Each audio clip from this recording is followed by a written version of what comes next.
Hello दोस्त, दर्पण शिक्षा केंद्र में आप सभी का स्वागत है। जैसा कि हम लोग जानते हैं, सीटेट दिसंबर 2023-22 के लिए तैयारी कर रहे हैं। इसमें कुछ क्वेश्चन हम लोग ईवीएस विषय वस्तु एनसीईआरटी से पढ़े थे और कुछ विषय वस्तु मैथ का देखे थे, और उसके बाद ईवीएस शिक्षण का भी विषय वस्तु देखे हैं और मैथ शिक्षण का भी कुछ क्वेश्चन देखे हुए हैं।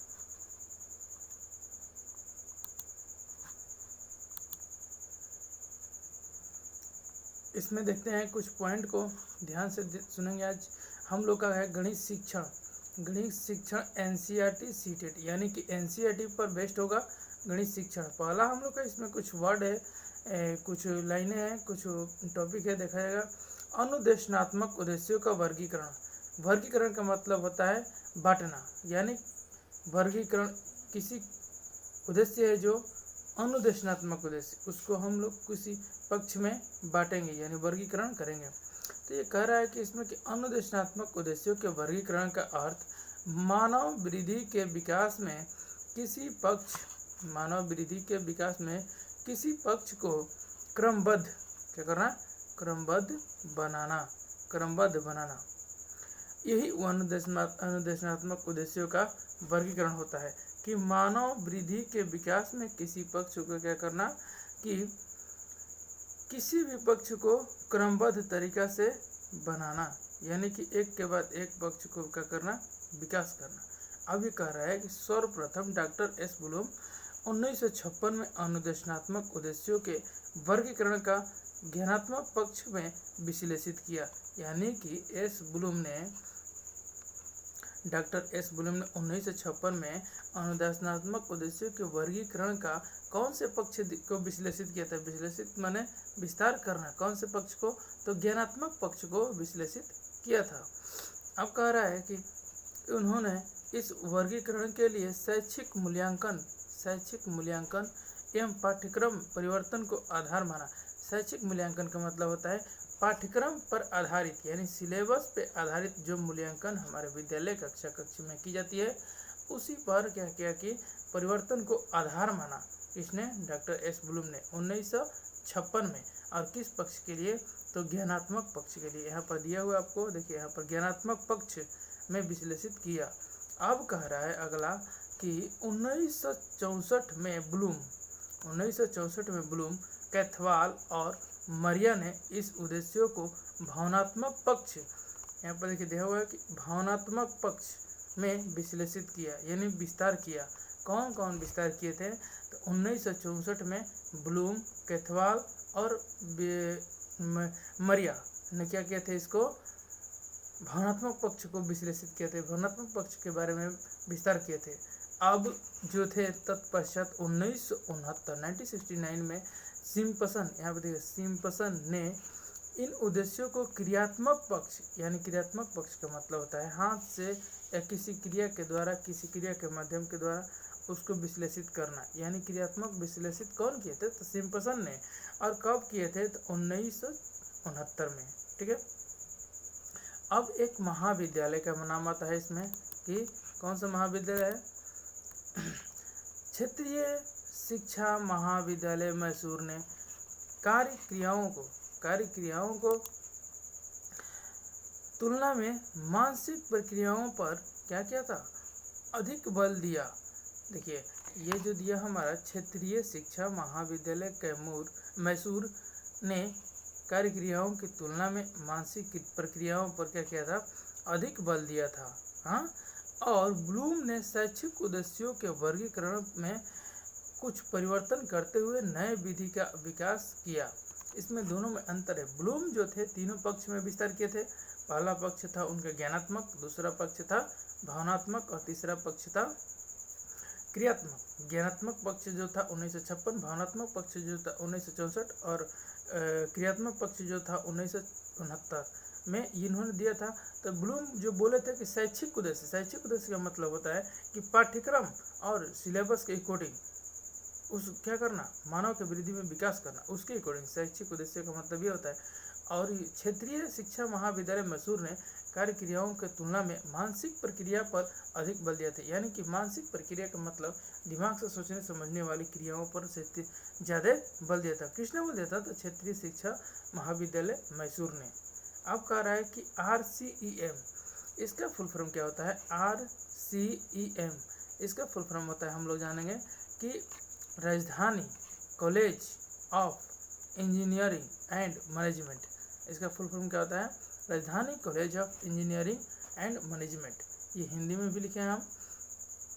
देखिए अब यहाँ पर कह रहे हैं कि अनुदेशनात्मक उद्देश्य के 3 पक्ष होते हैं।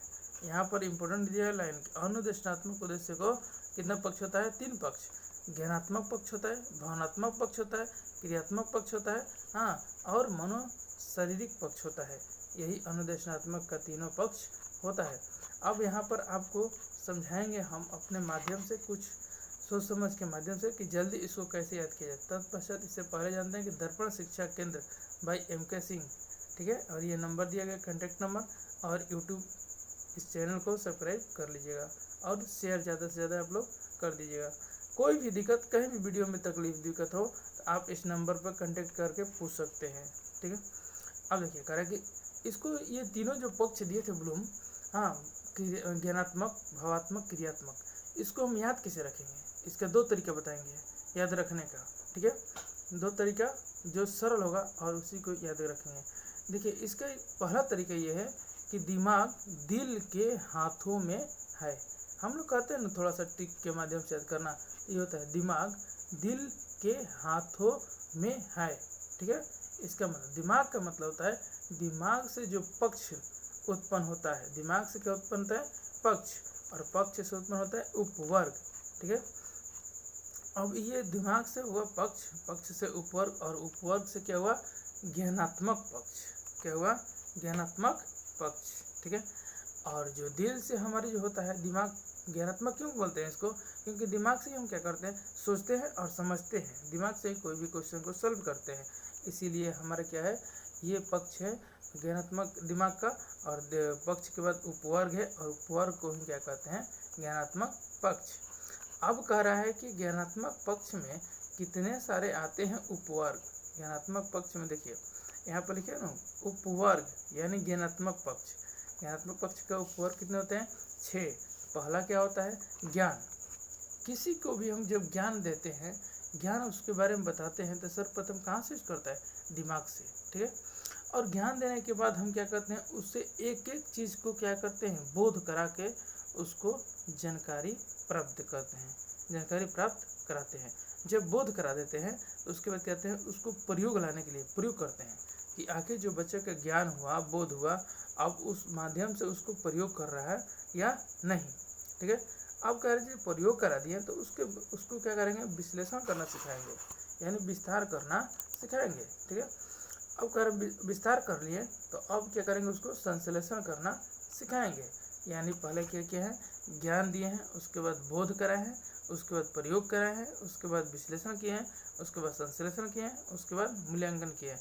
लास्ट में हमारा क्या होता है? मूल्यांकन होता है, ठीक है। ये हमारा पूछेगा कि ज्ञानात्मक पक्ष के उपवर्ग कितने हैं।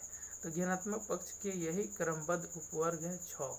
कौन कौन? ज्ञान, बोध, प्रयोग, विश्लेषण, संश्लेषण, मूल्यांकन। याद रखिएगा, बहुत इंपॉर्टेंट ये क्वेश्चन है, आपको अरेंज करने के लिए, सजाने के लिए आता है। अब क्या है, हम इसमें देखते हैं कि अगला कि दिल का मतलब होता है, दिल के पक्ष में होता है कौन सी? भावना, ठीक है। यानी कि कोई भी भावना जो होता है यहीं से उत्पन्न होता है। डर लगता है, सोचते हैं, समझते हैं, हाँ, ये भावनाएं कैसे उत्पन्न होती है? दिल से ही उत्पन्न होती है। तो दिल में आगे हम लोग का पक्ष, फिर उपवर्ग, फिर कौन सी? भावनात्मक। यानी कि दिल से हो गया पक्ष किसका है भैया? तो उपवर्ग है। उपवर्ग किसका है? तो भावनात्मक पक्ष का। और भावनात्मक पक्ष में भी 6 होगा हमारा, ठीक है। तो भावनात्मक पक्ष में 6 कौन से आएंगे? तो पहला हमारा इसमें भावनात्मक पक्ष, उप पक्ष में कितने उपवर्ग होते हैं? भावनात्मक पक्ष में तो 6 उपवर्ग होते हैं, ठीक है। अब इस 6 में कौन कौन आते हैं? तो पहला हमारा होता है ग्रहण करना। किसी भी कार्य को या किसी भी सीखे हुए ज्ञान को क्या करेंगे? हम ग्रहण करते हैं। किसी भी ज्ञान को सीखे हुए क्या करते हैं? ग्रहण करते हैं। और ग्रहण करने के बाद जब हम किसी ज्ञान को बोध कराते हैं, तो जब बोध हो जाता है तो उसे क्या करते हैं, हम यहाँ पर अनुक्रिया करते हैं। अनुक्रिया का मतलब कार्य करके जो अनुक्रिया करते हैं उस पर तत्परता दिखाते हैं।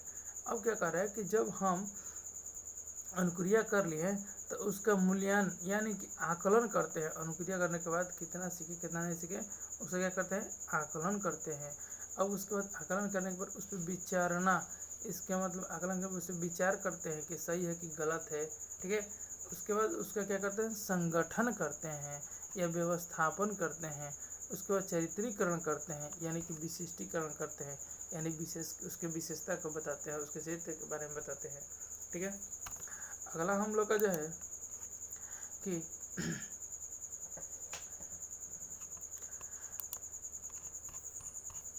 अगला जो हम लोग का है हाथों में। हाथों में का मतलब क्या होता है, हाथों में का मतलब ये होता है कि पक्ष। हाथों में का पक्ष का मतलब होता है कि कौन सा उपवर्ग है भैया, लास्ट था हाथ में। यानी कोई भी कार्य क्या करते हैं, हम हाथ से करते हैं। किसी भी कार्य को हम करते हैं यानी लिखते हैं, खेलते हैं, फुटबॉल वगैरह खेलते हैं, कोई भी क्रिया करते हैं, कार्य करते हैं तो किसी कहते हैं हाथ के माध्यम से ही, हाथ द्वारा से ही करते हैं, ठीक है। अब कह रहा है कि इस क्रियात्मक पक्ष में क्या करते हैं कि पहला आता है हमारा क्रियात्मक पक्ष में, देखिए यहाँ पर दिया हुआ है उद्दीपन। कोई भी कार्य को करने के लिए हमारे अंदर से क्या होती है, उद्दीपन होती है, यानी उत्पन्न होती है, प्रेरित होती है। तब जब उद्दीपन हो जाएगा तो उसको क्या करेंगे, कार्यवाही करेंगे, उस पर क्या करेंगे, यानी कि ज्ञानात्मक में बोध था तो इसमें क्या होगा, कार्यवाही, उस पर कार्य करेंगे, बताएंगे। अब कह रहा है कि जब कार्य कर लिए तो क्या प्रयोग, ज्ञानात्मक में था प्रयोग, तो इसमें क्या करेंगे, क्रियात्मक में नियंत्रण करेंगे, उस पर क्या करेंगे, नियंत्रण बनाए रखेंगे। अब इसमें क्या होगा कि समायोजन, ठीक है। अगला नियंत्रण के बाद क्या करेंगे कि समायोजन करेंगे, उसके बाद स्वाभाविकरण करेंगे, आदत का निर्माण करेंगे। ये सारा हमें किस्मत है क्रियात्मक पक्ष में। अगला क्या है हम लोग का, अगला जो है हम लोग का एक नोट छोटा सा बनाया गया है आप लोग को याद करने के लिए, और इसे ध्यान से पूर्वक याद कर लीजिएगा। 3H, ठीक है। और यहाँ पर एक फिगर बनाया गया और इस फिगर में बनाया गया HHH, इसका मतलब 3H। एक फर्स्ट H जो हमारा है, ये फर्स्ट H, इसका मतलब होता है क्या, हेड, यानी मस्तिष्क। मस्तिष्क में कोई भी ज्ञान को हम क्या करते हैं, ग्रहण करते हैं, सोचते हैं, बताते हैं, तो किसी से बताते हैं, मस्तिष्क से। उससे क्या कहते हैं, ज्ञानात्मक पक्ष कहते हैं। अगला एक दूसरा नंबर आ गया है H, ये देखिए यहाँ पर H है, तो इसको हम कहते हैं कौन सी, हार्ट। हार्ट में क्या होता है, दिल, यानी कोई भी हमारे क्या दिल से ही सोचते हैं, दिल से क्या होता है, भावनाओं को उत्पन्न करते हैं, तो ये हमारा क्या हो गया, भावनात्मक पक्ष। और लास्ट में जो H हमारा हुआ, इसको कहते हैं हैंड। हैंड का मतलब हाथ। हाथ से क्या करते हैं, हम क्रियाकलाप करके किसी भी विधि, किसी भी माध्यम को क्या करते हैं, सीखते हैं, ठीक है। आशा करते हैं कि आप लोग समझ गए होंगे। तो समझ गए होंगे तो जब ये वीडियो आपको अच्छा लगे तो इसको क्या करें, शेयर करें, सब्सक्राइब करें और लाइक करें ज़रूर। इसके अपने बहुत सारे दोस्तों को बताएं, क्योंकि यहाँ कुछ सीखने को आपको मिल रहा है। तो धन्यवाद।